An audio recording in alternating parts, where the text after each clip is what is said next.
नमस्कार दोस्तों, welcome to Rajasthan civil test series. Matsya Sangh का बृहद राजस्थान में विलय कब हुआ? 18 अप्रैल 1948, 25 जनवरी 1950, 30 मार्च 1949, 15 मई 1949 या नहीं मालूम। देखिए, इसका सही आंसर कौन सा है? 1, 2, 3, 4, 5। तो इसका चौथा इसका सही आंसर है 15 मई 1949। मत्स्य संघ जिसमें अलवर, भरतपुर, धौलपुर, करौली शामिल है। चार रियासतें इनमें शामिल है। 18 मार्च 1948 को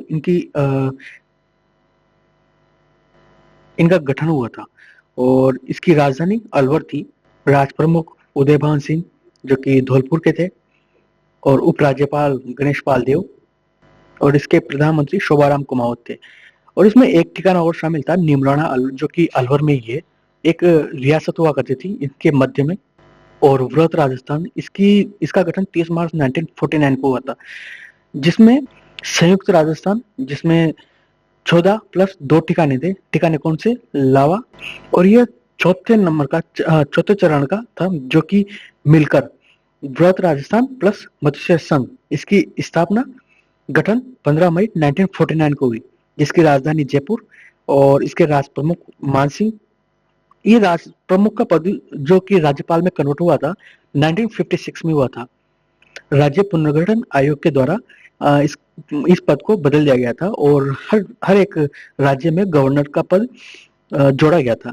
और चलो वापस आते हैं पंचम चरण में, जो कि संयुक्त वृहद राजस्थान 1949 15 मई को गठित हुआ था। इसके प्रधानमंत्री पंडित हीरालाल शास्त्री थे, और इसके उद्घाटनकर्ता सरदार वल्लभ भाई पटेल जी थे। चलिए इसकी व्याख्या देखते हैं। ये व्याख्या स्क्रीन पर शो हो रही है, आप पॉज करके पढ़ लीजिएगा इसे, और इनको याद किस तरह से रखा जाए उसके बारे में। अगला क्वेश्चन देखते हैं। एक ही आंदोलन प्रारंभ करने से पहले मोतीलाल तेजावत किस राजपूत ठिकाने के कामदार के पद पे कार्यरत थे? जाडोल, सलूम्बर, कोठारिया, देवगढ़ या नहीं मालूम। देखिए, मोतीलाल तेजावत ये झाड़ोल जो रियासत थी उसमें कामदार के पद पर शामिल थे। इनके बारे में, मोतीलाल तेजावत एक प्रमुख राजस्थानी नेता थे, सामाजिक सुधारक थे, समाज सुधारक थे मतलब, जिन्होंने राजस्थान में स्वतंत्रता संग्राम और सामाजिक संघर्ष में महत्वपूर्ण भूमिका निभाई थी। उनका नाम विशेष रूप से एक ही आंदोलन से जोड़ा जाता है।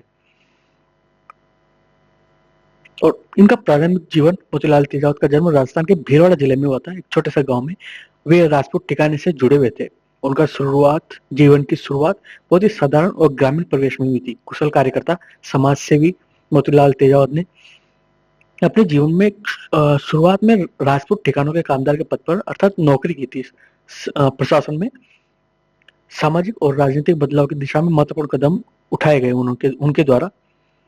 ठिकानों के खिलाफ संघर्ष, कि मोतीलाल तेजावत ने जब देखा कि ठिकानों द्वारा जनता पर अत्याचार किया जा रहा है, तब उन्होंने इसके खिलाफ एक ही आंदोलन की शुरुआत की। उनका मानना था कि राजपूत ठिकानों और शाही व्यवस्था में बहुत अधिक शोषण हो रहा है, उनको न्याय की आवश्यकता है। एक ही आंदोलन, जो कि जिनके लिए इनको याद किया जाता है। मोतीलाल तेजावत ने एक ही आंदोलन की शुरुआत की, और उन्होंने राजस्थान में ठिकानों के मनमानी शोषण के खिलाफ आवाज उठाई। आंदोलन के खास तौर पर उन क्षेत्रों में प्रभावित था जहां ठिकानदारों का अत्यधिक प्रभाव था। उन्होंने समाज में समानता, सामाजिक न्याय और आवश्यकता पर बल दिया। जातिवाद, असमानता, शोषण के खिलाफ संघर्ष किया। स्वतंत्रता संग्राम का योगदान और याद रखने योग्य कुछ टिप्स जिससे इनको याद किया जा सके। एक ही आंदोलन मतलब एक होकर संघर्ष, शोषण के विरुद्ध संघर्ष। चलिए अगला क्वेश्चन देखते हैं। झाड़ोल, उदयपुर, कुराड़ा, नागौर और साबनिया बीकानेर में क्या समानता है? ताम्रपाषाण संस्कृति के केंद्र, पुरापाषाण युग के केंद्र, लघु पाषाण उपकरण मिले हैं, ताम्र उपकरणों के भंडार या नहीं मालूम। ठीक है, झाड़ोल, कुराड़ा जो कि नागौर में, साबनिया बीकानेर, यहाँ पर ताम्र उपकरणों के भंडार मिले हैं। चलिए व्याख्या देखते हैं, व्याख्या सब समझ में आ जाएगा आपको। झाड़ोल, उदयपुर, कुराड़ा और राजस्थान के ऐतिहासिक स्थल है जहां ताम्र उपकरणों के प्राचीन सभ्यताओं के अवशेषों का पता चला है। इन दोनों स्थानों पर ताम्र उपकरणों के उत्खनन में कुछ समानताएं सामने आएगी, जो क्षेत्रों के ऐतिहासिक और सांस्कृतिक महत्व को उजागर करती है। सांस्कृतिक महत्व को और समानता के बारे में जानने से न केवल इन स्थानों के बारे में रुचि बढ़ेगी, बल्कि प्रारंभिक विकास के संबंधित मिलेगी। झाड़ोल, उदयपुर, कुराड़ा ताम्र की समानताएं प्राचीन सभ्यताओं के। झाड़ोल, कुराड़ा में ताम्र उपकरणों का उत्खनन जैसे कृषि, शिकार, निर्माण आदि में किया गया था। इन उपकरणों में समानता देखने को मिलती है, कॉपर। और उपकरणों के प्रकार हैं जिनमें ताम्र कुल्हाड़ी, चाकू और रचनात्मक उपकरण, आला, औजार और दैनिक वस्तुएं जो दैनिक जीवन में काम आती है। विकसित ताम्र कला और तकनीकी कौशल, प्राकृतिक संसाधनों का उपयोग, प्राचीन मानव सभ्यता की झलक, सांस्कृतिक आदान प्रदान और ताम्र उपकरणों का प्रयोग और उनकी महत्ता।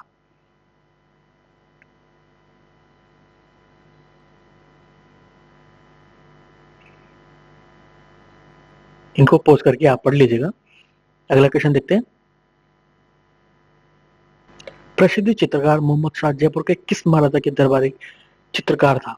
सवाई राम सिंह द्वितीय, सवाई जगत सिंह, सवाई प्रताप सिंह, सवाई जय सिंह या नहीं मालूम? कौन सा इसका सही आंसर है? 1, 2, 3, 4, 5। चलिए आंसर देखते हैं। इसका सवाई जय सिंह इसका सही आंसर है। उसका दरबारी चित्रकार था ये मोहम्मद शाह जयपुर के महाराजा सवाई जय सिंह द्वितीय के दरबारी चित्रकार थे। वे 18वीं सदी के एक प्रसिद्ध चित्रकार थे जिन्होंने जयपुर शैली को विकसित करने में महत्वपूर्ण भूमिका निभाई थी। मोहम्मद शाह ने अपने चित्रकारी के अद्भुत कौशल और सचित्र कला के क्षेत्र में योगदान से जयपुर की चित्रकला को नया रूप दिया। उनकी चित्रकला में संस्कृति, कला और राष्ट्रीय ठाट के एकता स्पष्ट दिखाई देती है। जयपुर चित्रकला शैली, सामाजिक और धार्मिक थीम्स, सवाई जय सिंह द्वितीय के दरबार में क्या क्या योगदान रहा उनका? शाही व्यक्तित्व के चित्र और चित्रकला का शास्त्रीय दृष्टिकोण, रुचिकर किसमें उनके अर्थ उनको याद कैसे किस वजह से किया जाता है? उनकी रुचिकर किससे? कला के माध्यम से, संदेश और मोहम्मद शाह के कार्यों से जुड़ी कुछ खास बातें ताकि उनको याद रखने में आसानी रहे। चलिए अगला क्वेश्चन देखते हैं। राजस्थान में किस संप्रदाय के पुरुषों द्वारा अग्नि नृत्य किया जाता है? विष्णु संप्रदाय, रामस्नेही, दशनाथी, दादूपंथ? कौन सा इसका सही आंसर है? 1, 2, 3, 4, 5।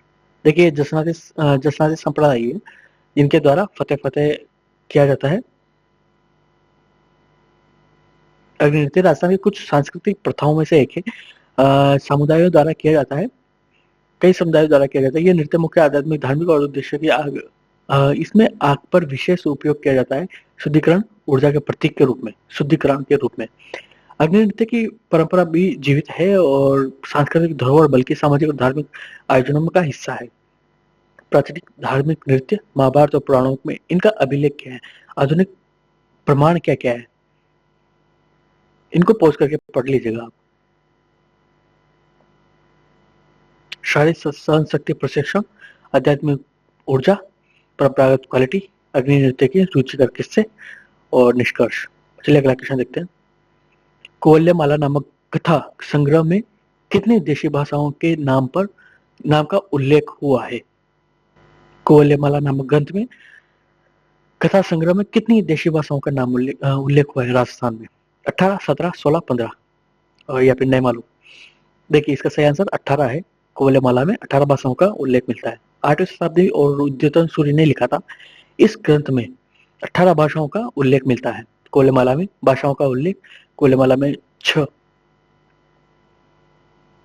भाषाओं का उल्लेख किया गया है। संस्कृत, प्राकृतिक, पारी, अपभ्रंश, मगधी, सौराष्ट्र। बाकी जो इन्हीं से अपभ्रंश हुई है उन भाषाओं की मिलाकर टोटल 18 भाषाएं। और कोवल्यमाला ग्रंथ के बारे में काव्य शास्त्र और नाटक शास्त्र, नाटक के रचनात्मक तत्व, कोवल्यमाला के नाट्य शास्त्र का महत्व, नाट्य कला के भाव का महत्व, सांस्कृतिक शैली और कविता। कोवल्यमाला की याद रखने योग्य कुछ बातें। चलिए अगला क्वेश्चन देखते हैं। अचलदास खिचीरी वसनिका के लेखक है? गोपाल दान कविया, केसरी सिंह भारत, रामनाथ कविया, चारण शिवदास। ये चारण इनका जिन्हें जाति कहा जाता है अर्थात इनकी पहचान चारण, ये कवि प्रकृति के होते हैं चारण, उन्हीं को कहा जाता है। ये शिवदास चारण है, चारण शिवदास। और अनुत्री जो कि नहीं मालूम। इसका सही आंसर चारण शिवदास ही है। इसकी व्याख्या, अचलदास खिचीरी वसनिका के लेखक चारण शिवदास थे जो एक प्रसिद्ध राजस्थानी संत, काव्यकार और भक्ति आंदोलन से जुड़े हुए थे। लेखक का परिचय, वचनिका के उद्देश्य, साहित्यिक महत्व और समाप्ति। लेखक का परिचय चारण शिवदास भक्तिकार कवि थे जिन्होंने राजस्थानी साहित्य को अपनी महत्वपूर्ण छाप छोड़ी। उन्होंने साहित्य मुख्य रूप से भक्ति, धार्मिक विचार और समाज सुधार के रूप में प्रेरित करते हैं। बाकी आप पढ़ लीजिएगा इसे पॉज करके। अगला क्वेश्चन देखते हैं, निम्न में से कौन सा युग्म गलत मेलित है, सुमेलित है? तो रामदेव जी रामदेवरा, मल्लीनाथ जी गागरोन। मल्लीनाथ जी तो बाड़मेर से हैं, गागरोन तो झालावाड़ में है, गागरोन का किला जैसे। तेजाजी खरनाल, बाबूजी कोल्लू और या नेमालू। चलिए इसकी व्याख्या देखते हैं। मल्लीनाथ जी के बारे में, एक लोक देवता है, ये राठौड़ राजवंश से हैं, राठौड़ शासक थे। उन्होंने वंश में कई ऊंचाइयां पहुंचाए, मारवाड़ को प्रभावित स्थापित किया, लोक देवता का दर्जा। मल्लीनाथ जी जहाँ पर पशु मेला भी लगता है, धार्मिक सहिष्णु कला संस्कृति, पशु मेला, कुंडा समुदाय की स्थापना भी इन्होंने की थी। मल्लीनाथ जी ने कुंडा संप्रदाय की स्थापना की थी, ये खास पॉइंट है। कुंडा समुदाय प्रमुख संप्रदाय है। मल्लीनाथ जी का जीवन दर्शन, मल्लीनाथ जी की प्रासंगिकता और निष्कर्ष। चलिए अगला क्वेश्चन देखते हैं। ये पशु मेले का कुछ फोटोग्राफ। ये पशु मेला यहाँ सोरसन जो गांव है, सोरसन बारा जिले में, यहाँ गधों का मेला लगता है। कुछ खास बात थी इसलिए बता दिया मैंने। बाकी ऊंटों का मेला, गधों का मेला, इनको याद रखा जाए तो ठीक रहता है क्योंकि कभी भी आ सकता है। चलिए अगला क्वेश्चन देखते हैं अपन। चंद्रभागा मेला प्रतिवर्ष कार्तिक मास में कहाँ आयोजित होता है? बूंदी, बांसवाड़ा, डूंगरपुर, झालरापाटन। ठीक है, चंद्रभागा मेला ये झालरापाटन इसका सही आंसर है। चलिए इसकी व्याख्या देखते हैं। कुछ इस प्रकार का मेला बताइए। चंद्रभागा ये नदी है और चंद्रभागा मेला राजस्थान के झालरापाटन के प्रतिवर्ष हिंदी पंचांग के अनुसार और आयोजित पवित्र चंद्रभागा नदी के किनारे भरता है। इतिहास, चंद्रभागा नदी का महत्व, मेले का आयोजन, धार्मिक महत्व, सांस्कृतिक गतिविधियां, सामाजिक और पर्यटन महत्व और समाप्ति। चलिए अगला क्वेश्चन देखते हैं। निम्न में से कौन सा राजस्थान का दुर्ग गिरि दुर्ग नहीं है? गागरोन का दुर्ग, जालोर का दुर्ग, चित्तौड़गढ़ दुर्ग, सिवाना दुर्ग। गिरि दुर्ग नहीं है। गागरोन का दुर्ग तो नदियों के किनारे है और जालोर दुर्ग ये गिरि दुर्ग है, सही बात है। ये चित्तौड़गढ़ ये पहाड़ी पर है, सिवाना का किला ये भी पहाड़ी पर है, गागरोन दुर्ग ये नदियों के किनारे है। चलिए अगला क्वेश्चन देखते हैं। इसकी व्याख्या, गिरि दुर्ग क्या होता है? और गिरि दुर्ग वे जो पहाड़ियों, ऊंची पहाड़ियों से बनाए जाते हैं। इन किलों का निर्माण सुरक्षा के उद्देश्य से किया जाता है क्योंकि पहाड़ी इलाकों पर अवस्थित किले दुश्मनों के बचाव के लिए अत्यधिक प्रभावी होते हैं। गिरि दुर्ग की विशेषता है, गागरोन दुर्ग यह अलवर या अलवर नहीं, यहाँ झालावाड़ है, यहाँ झालावाड़ है। और चलिए अगला क्वेश्चन देते हैं। निम्नलिखित में से किसके द्वारा सूत कोकड़ा नामक हड़प्पा संस्कृति के स्थल की खोज की गई थी? बीबीलाल, S R Rao, Y D Sharma या जगपति जोशी? या नहीं मालूम? देखिए इसका फोर्थ आंसर है जगपति जोशी, इसका सही आंसर है। चलिए व्याख्या देखते हैं। सूत कोकड़ा गुजरात में स्थित एक महत्वपूर्ण पुरातात्विक स्थल है जो सिंधु नदी घाटी से संबंधित है। इस स्थल की खोज 1964 में जगपति जोशी ने की थी। सूत कोकड़ा में खुदाई के दौरान कई महत्वपूर्ण प्रमाण मिले हैं। सूत कोकड़ा संस्कृति का परिचय, स्थान सूत कोकड़ा गुजरात के कच्छ जिले में स्थित है और इसे 1964 में भारत पुरातात्विक जगपति जोशी ने खोजा था।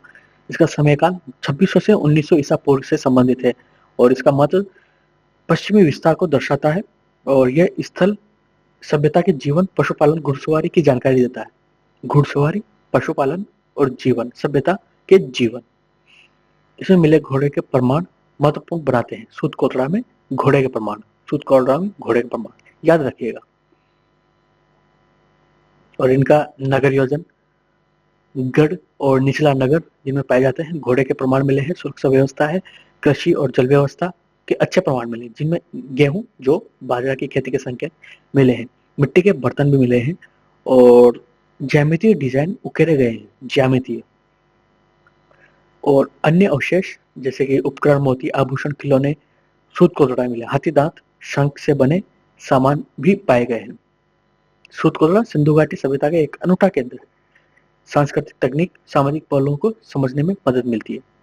Thank you.